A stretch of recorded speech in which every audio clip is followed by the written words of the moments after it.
let's talk about power, reputation, and what happens when you try to bury the truth, because it always finds a way to rise. What would you do if your entire career vanished in a moment? Let us know in the comments section below. She knew something was off the moment she stepped onto the 12th floor. Not because of the silence, Amanda Crawford had grown used to the quiet tension of corporate mornings, but because of how still everything was. The usual hum of keyboards, the muffled shuffle of interns pacing with coffee orders, even the obnoxious click of Brian's loafers from 2 rows down, gone. In their place was an eerie calm. It didn't feel like 8:06 a.m. on a Tuesday. It felt like something waiting to happen.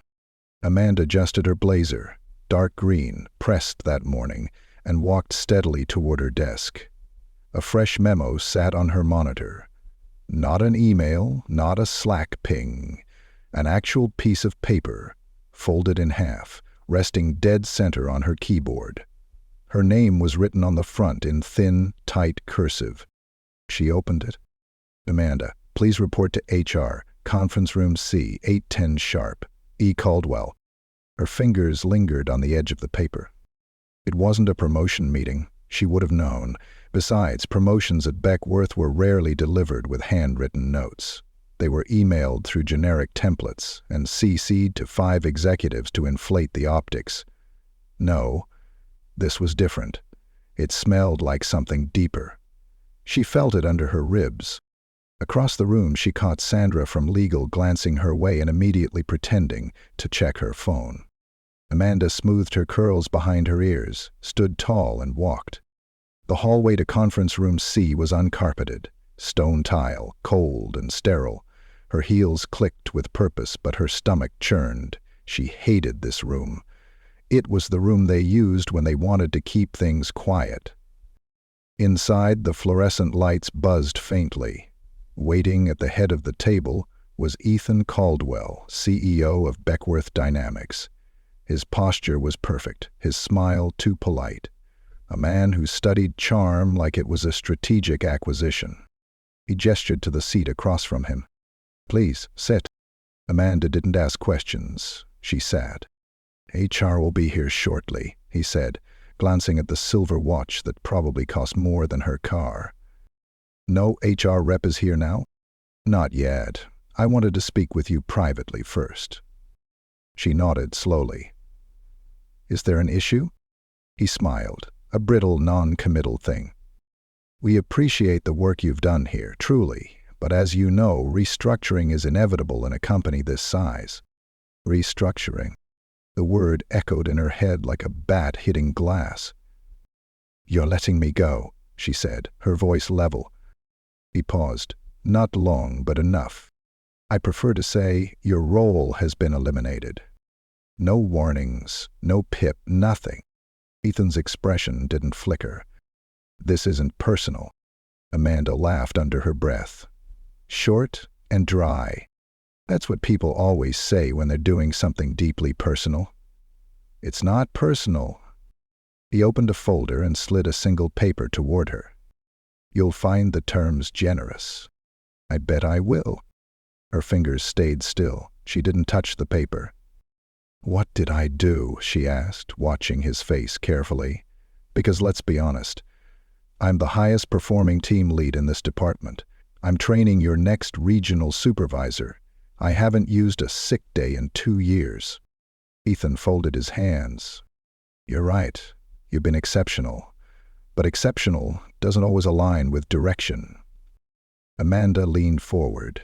Her voice softened, sharpened. You mean I don't align with you? For a moment there was a flicker, just a flicker. Then the mask returned. The door opened and Rhonda from HR entered, her eyes already apologetic. I'll take it from here, she said. Ethan stood, brushing invisible dust from his suit. Amanda, best of luck to you. She watched him leave. He didn't look back. Rhonda sat down, her words rehearsed and saturated with regret. Amanda didn't hear most of them. She saw lips moving. She nodded at the right times. She signed where she needed to. When it was over, she walked out of the building, for what should have been the last time. The city outside was buzzing like nothing had happened, like the universe hadn't just pulled the rug out from under her. Her phone vibrated in her pocket, a number she didn't recognize. She almost didn't answer. Almost, but she did. Hello. A pause.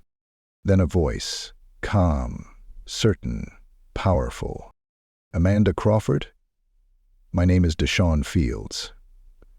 I've been following what's happening at Beckworth, and I think it's time we had a conversation. Amanda froze. Sorry, who are you? I'm the call that ruins Ethan Caldwell's week. Quick. Amanda stared at the phone, her heart pounding. Then, slowly, a smile crept to her face. Not because it was over, but because something was beginning. Amanda sat at her kitchen table long after the city had gone quiet. The termination letter was folded neatly beside her, untouched since she brought it home. Her laptop was open, not because she was browsing, but because it felt wrong to sit there without it, like pretending life hadn't just gone sideways. A cold mug of tea sat untouched. And her phone, it was still in her hand, thumb hovering near the call history, staring at the unknown number from earlier that day. Deshaun Fields. That name had weight to it. She couldn't place it at first, but it felt like a name that had appeared in headlines, in lawsuits, in firm memos whispered from cubicle to cubicle, with that same wide-eyed look of, "Did you hear who just called out a Fortune 100 exec last week?" Amanda's hands were steady. Her mind was not. She finally tapped into a search. Deshaun Fields. Labor rights attorney. Whistleblower advocate. Exposed executive corruption in 3 major tech firms. Helped pass new equity enforcement policies in California. A beat, and now he had called her. She refreshed the article list and found a video interview. "You don't need to be a victim to make change," he said on screen. "But if you are one, you're holding the match. You just need to strike it." Amanda's finger hovered over the recall button. She didn't just call back. She texted, "Hi, this is Amanda Crawford. I got your call earlier. I'm listening." 3 dots appeared immediately, then disappeared. Then again. "Fine. We should talk. Meet me tomorrow morning, Apollo Cafe, 9 a.m., corner table. It's time you saw the bigger picture." Amanda set the phone down slowly. She didn't sleep that night. Not out of fear, but from the adrenaline of knowing for the first time in years someone was watching her back. At 8:55 the next morning, Amanda walked into Apollo Cafe dressed in jeans, a gray coat, and a navy scarf pulled high around her neck. She scanned the tables until her eyes landed on a tall man in a fitted pea coat, laptop open, coffee steaming beside him. He looked exactly like someone who'd never waited on a table in his life. Because people just came to him. "Miss Crawford?" he said without looking up. "You make a habit of calling recently fired employees out of the blue?" she asked, sliding into the seat across from him. "I make a habit of intervening before corporations swallow women like you whole." He closed the laptop. "No small talk. You worked at Beckworth Dynamics for how long?" 4 years, she replied. "I started as a junior analyst and worked my way up. Led a regional team by year 2, promoted twice. Consistent top performance. And yet," he raised an eyebrow, "I was fired without cause, no paper trail, no feedback, just gone." He nodded slowly. "That's because you're not just an employee to them. You're a liability." Amanda blinked. "What?" Deshaun leaned forward, voice lower now. "You know how many diversity reports Beckworth files versus how many they publish internally? None. 0. Not a single one since 2021. I've been looking into them for 8 months, quietly, gathering employees, building evidence. It's not just you." Amanda's stomach tightened. "You think I was fired because of—" "I think you were fired," he said calmly, "because you were getting too visible. Because your department was performing too well with you at the helm. because your metrics were beginning to outshine those of managers above you who don't look like you. And Ethan Caldwell doesn't like when he can't control the narrative. Amanda folded her arms, digesting. I need proof, she said. You'll get it, Deshawn replied. I just need you to do one thing. She gave a dry laugh. Here it comes. Speak. He pushed a small device across the table, a digital recorder. I want your account of the last 6 months. Every HR report, every meeting with Ethan, every time someone made you feel invisible or too aggressive or not a culture fit. Amanda stared at the recorder. And what will that do?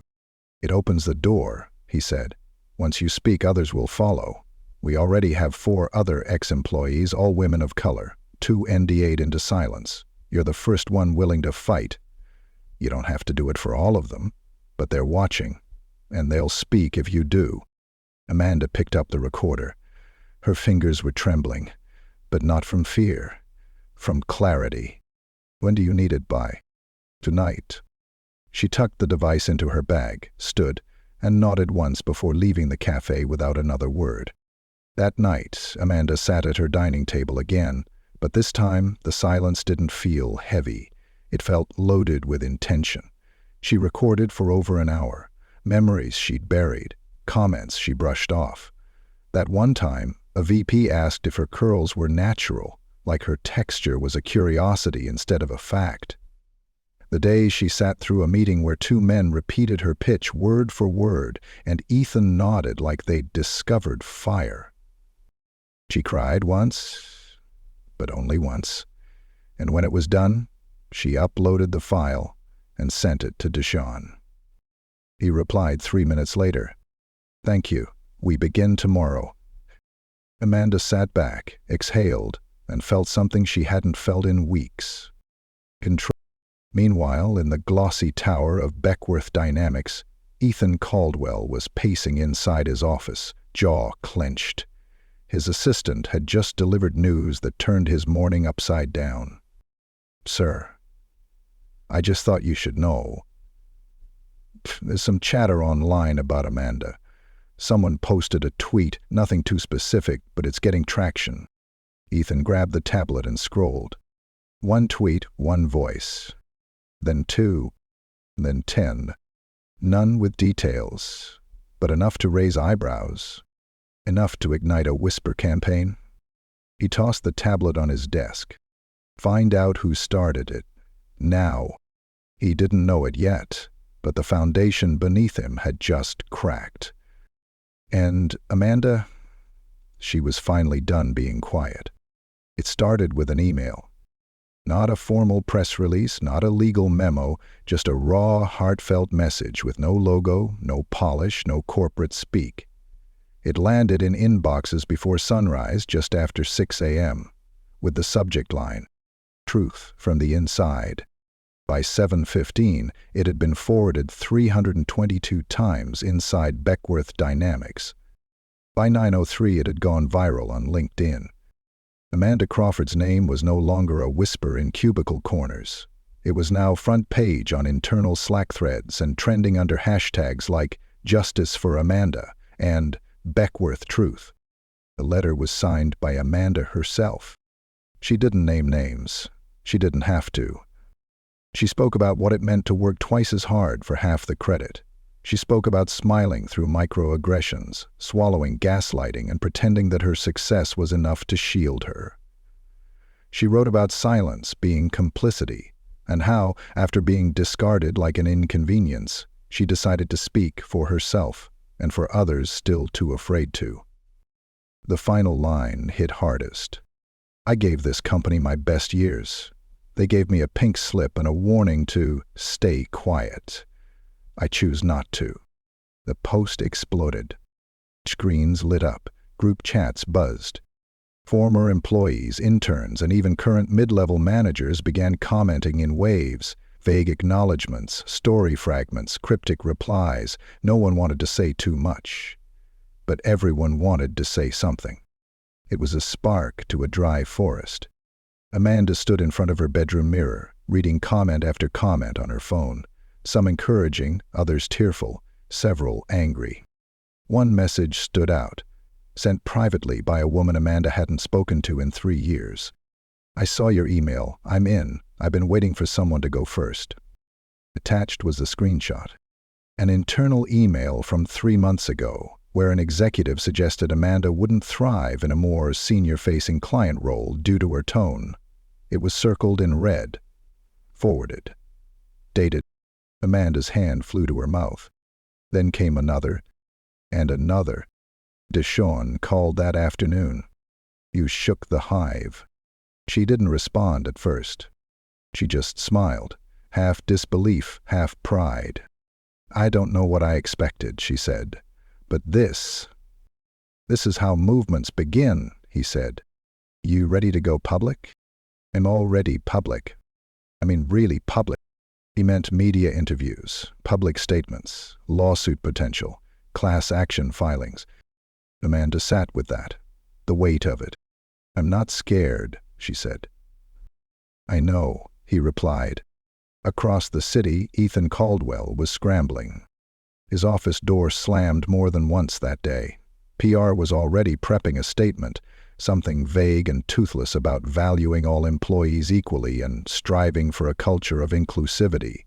Legal advised caution. Ethan wanted action.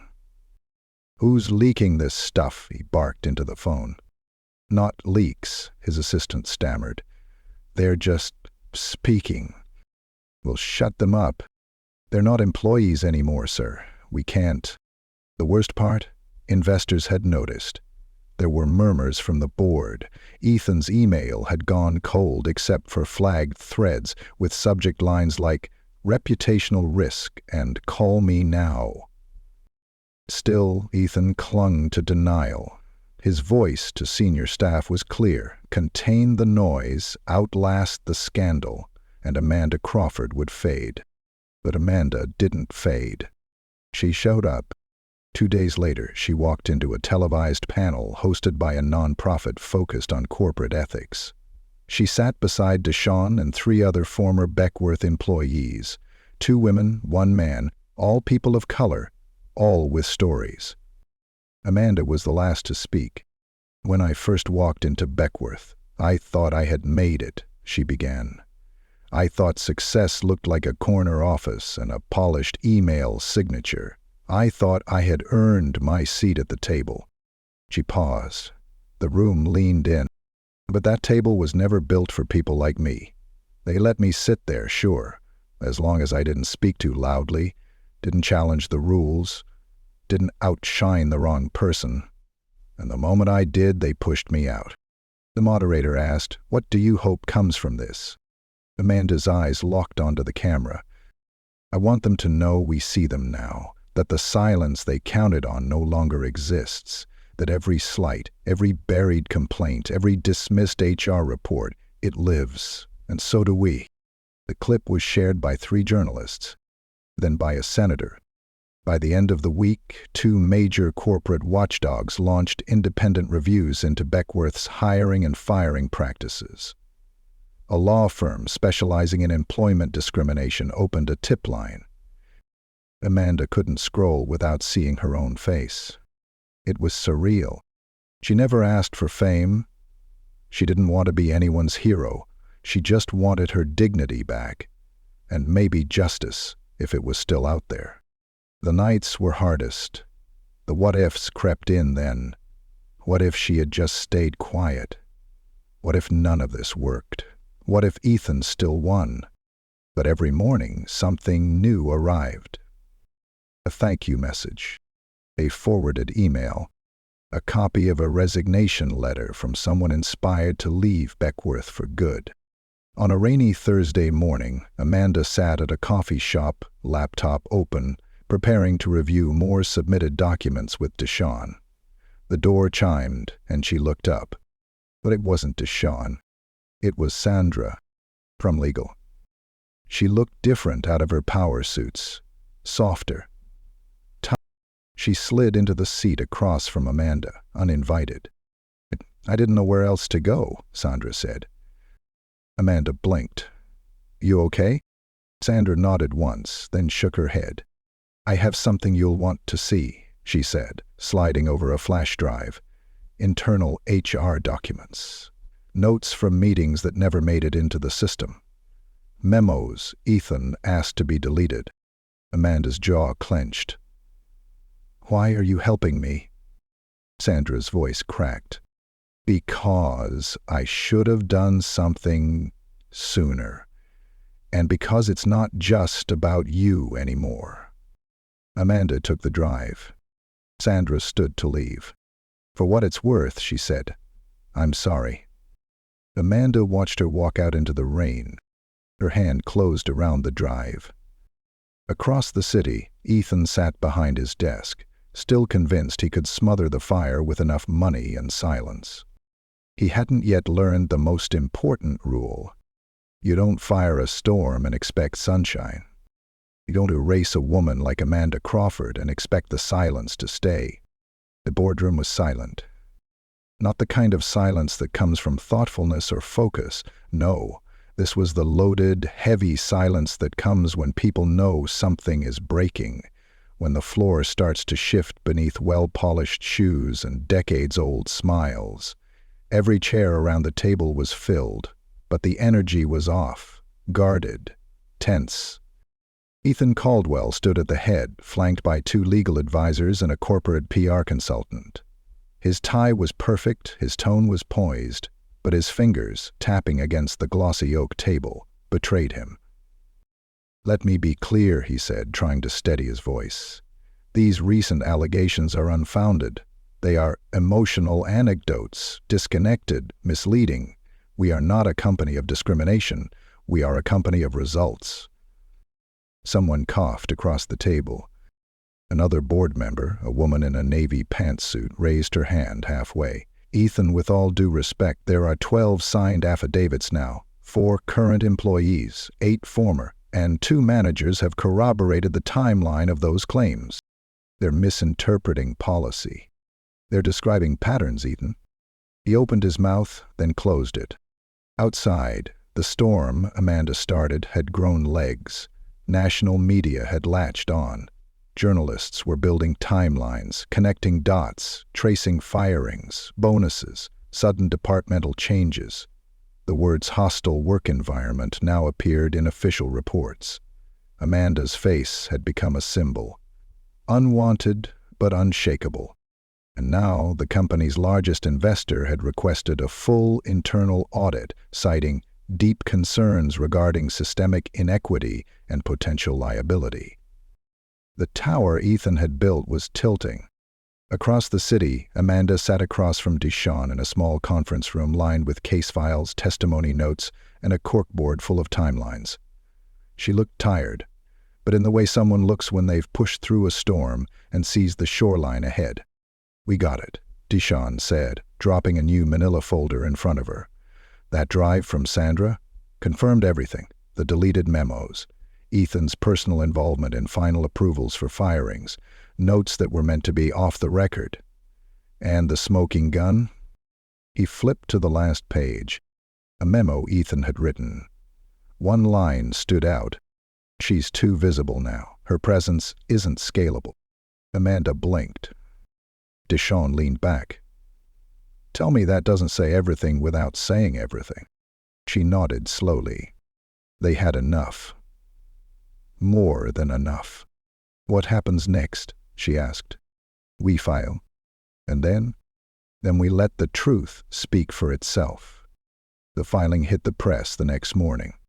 Amanda's name led the headline. A class action suit with 5 co-plaintiffs, citing discriminatory termination practices, racial bias in promotions, and a culture of retaliation. The story caught fire. Stockholders panicked. PR scrambled. And Ethan? Ethan received a calendar invite labeled Emergency Board Session, 4:00 p.m. That session did not go well. He entered thinking he could talk his way through it. Minimize, redirect, rebrand. But the board had already made up their minds. They'd seen the documents, read the interviews, watched the televised panel. This wasn't damage control anymore. It was a reckoning. A vote was taken. It wasn't even close. 12-1. Ethan Caldwell was removed as CEO of Beckworth Dynamics. His photo disappeared from the website within hours. Press releases followed, polished, measured, empty. Amanda found out the same way the rest of the world did, by watching the live stream ticker scroll across the bottom of a muted news broadcast while she ate lunch alone in a cafe. She didn't cheer. She didn't cry. She just sat back, a small, tired smile tugging at her lips. Not because she wanted revenge, but because finally, truth had weight. 2 weeks later, Amanda received a letter, certified, official seal. She opened it on her balcony, sunlight warming her skin. It wasn't from Beckworth. It was from a different firm, a non-profit consultancy focused on rebuilding toxic corporate cultures. They'd seen her interviews, read her letter, and now they were asking if she'd be interested in joining as Director of People, Equity, and Policy. They need someone who's walked through fire, the letter said, and came out holding the torch. Amanda set the letter down. In her inbox, she saw more messages. Dozens of them. From women across the country, black women, brown women, first-generation professionals, college interns, corporate VPs, all thanking her, some saying they'd spoken up too, others saying they would now. Later that week, Amanda stood before a modest podium at a community leadership event. Her curls framed her face.